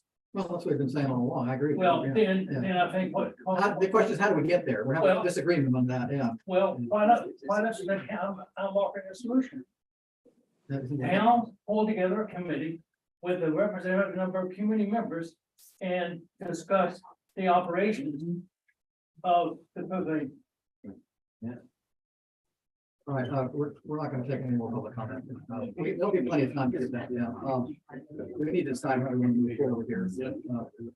I move that we meet with the board of HOS and the ad hoc committee. Well, I don't think they have an ad hoc committee. Well, when they form it, Right. hopefully they will do that soon. Sounds like it's in the works. And that we meet with them and discuss the concerns that we've heard and ask them what their plans are regarding those issues. Oh, what kind of meeting is this gonna be? A work session with them? A public work session anybody can come to, correct? Yeah. Okay. Anybody. I think it's beyond just issues of what people are concerned about. I think it's about knowing the whole plan. Well, that's, And I But second wait- that motion, by the way.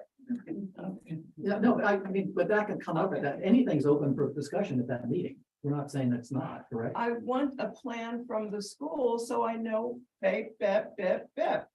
And I think that after we meet, we would have a plan, Well, you're basically at the meeting, you can.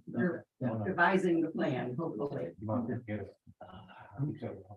I've said I would. Come on, let's go. Yeah. I'm sorry. Call for the question. Do we have a second on that? Yes. Any discussions on that? No, okay, all in favor? Aye. Okay, so we're discussing, Nay. okay. Oh, wait a minute, you gotta, okay. We're still voting. You're voting not to have the meeting? I'm not to have an ad hoc committee and. No, this is not an ad hoc No, committee. no, This well, is the committee. This is a work session with the school. Yeah, right, and I voted no to that. And Joy voted no. Yes, yes, yes, okay, all right. So we're gonna have we'll schedule it sometime in January, obviously. It's a public meeting, anybody can come, no, and it's a step to start, Where will it be located? depending on that, good question, I don't think we have, we might have to move it somewhere else. I'm not sure we have enough room here. I think we should look at, And we will advertise that like. of course, yes. And I'll reach out to the school and tell them. I'll get together with you all at a time before they were mad. Right, The other option that the new member, we can't do that at the ninth meeting. We have two applicants, that applied, questions. They both submitted resumes. You need to decide if you want to interview them or not. It's up to council. No, can't we do a special election? Special election will be in November. Yeah, we have to wait for November. We can't do one. So we would be one short, We'll do one short. We only have 5 members. 11, 12. Well, charter says we have to. 60 days. 60 days. You have no choice. Yeah. Appoint somebody. Yes, I like interview. Yes. Anyway, so we'll have to have a special meeting if we want to interview people We before. did that at the session.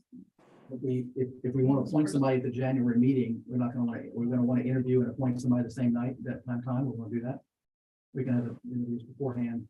If we, right, if, I think, if we did a special meeting ahead, then between then and the regular meeting, that person could get certified and sworn in, be able to participate in the January. So this is not closed yet, so anybody, The application are closed. Yeah. I mean, you're free to, you know, there's no law that says you can't look at somebody else. I mean, but that our procedure was that we closed. What I mean, With mid-December. we closed the application, so we'd be somewhat, that, I guess I probably shouldn't have said that's probably erroneous. What I just said. It's in the minutes. Yeah. December 15th was the. So we're not going to consider anybody else. So we have 2 candidates and, okay. And so we're going to set up a special meeting as well as a work session in January. Is that agreeable with everybody? Okay. We can aim to. Huh? We can aim to. Going to, okay, we're gonna be moving down, so we, I'm sorry. Combined. Too big a session. Yeah, well, one is an actual meeting, the other one is a work session, they're 2 different things. All right. All right. No, we got council comments. Cindy, I'll go around there, right? Council comments? Thelma? But I just want to thank you guys for 26 months, but I am moving on. Fortunately, because of some of my health issues, you know, it's a struggle to make it, but I don't plan to not come to the council meeting. I just want to sit up here. And it's been very educational. I took this position to help fight for some things that needed to be done. And one of the things last year I pushed forward for was to get cameras for downtown because of the things that were going on downtown. Because I had even brought cameras from my own home because of the seriousness of the crime that was just going on here in Anacog. And it's becoming very fearful for people to even leave their homes because of the crime. And unfortunately, we do have a police issue where we train them and then they go off somewhere else. But I will be sitting out there as often as I can be here. So I'm not just deserting the town. I'm not packing up and moving. But I just will not be able to give the time that's needed in this position. Thank you.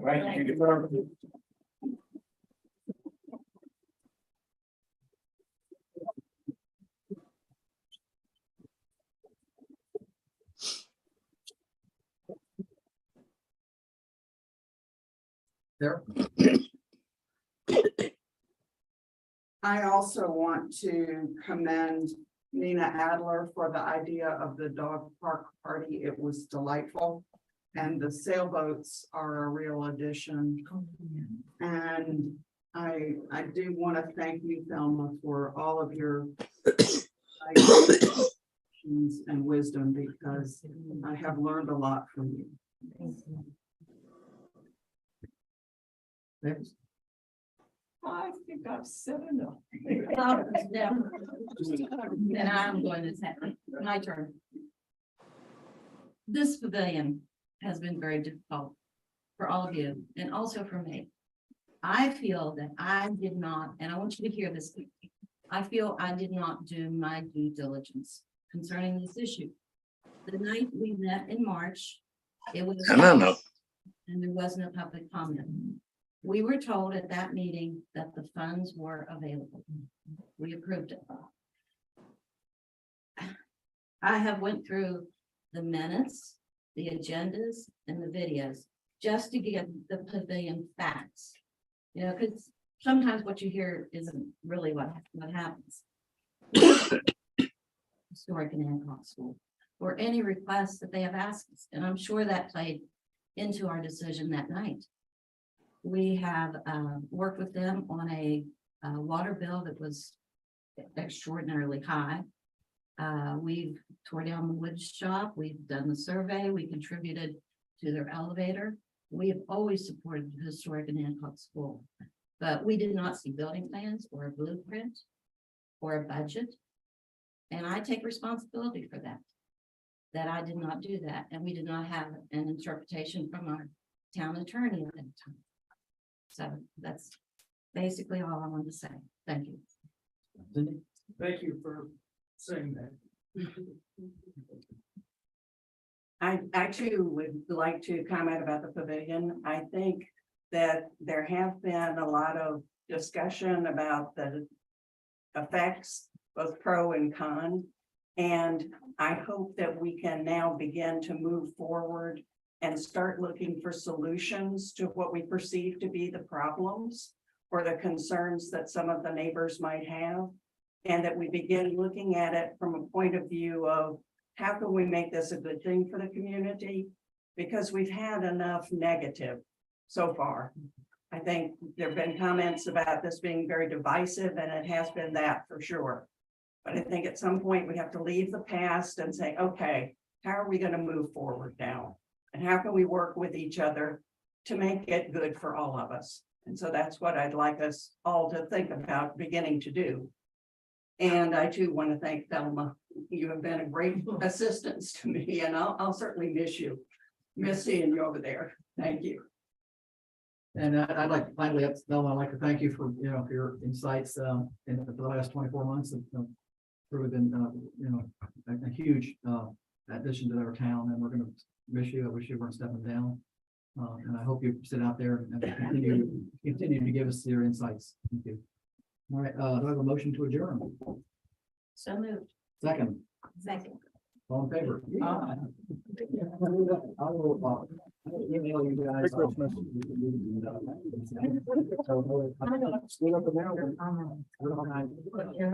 Christmas. Yeah. Well, that's a meeting. The first meeting.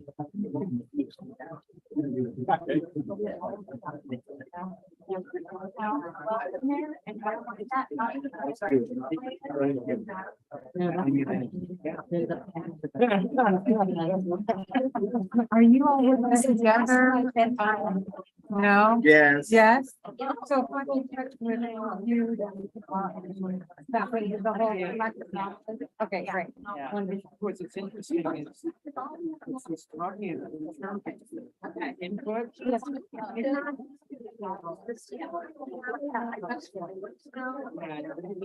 There are issues, but all of the questions that I think most of us, but we're all local. We live there. So we're, we pretty much set our questions. So yeah, it would be good to that. Oh, yeah. My mind.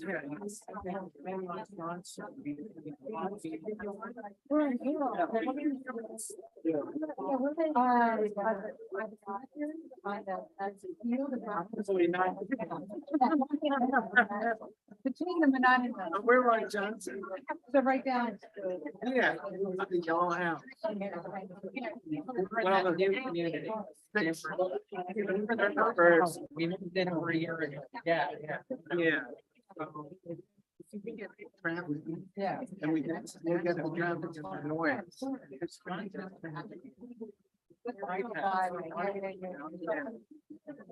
Like the first one. Oh, yeah. They come down there because if they're late, then they're. But then.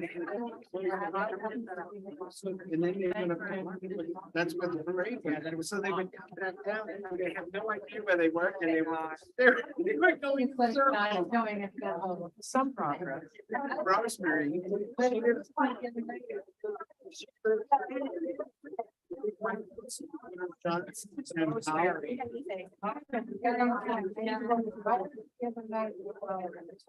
She's the queen of Johnson Heights. We paid to her.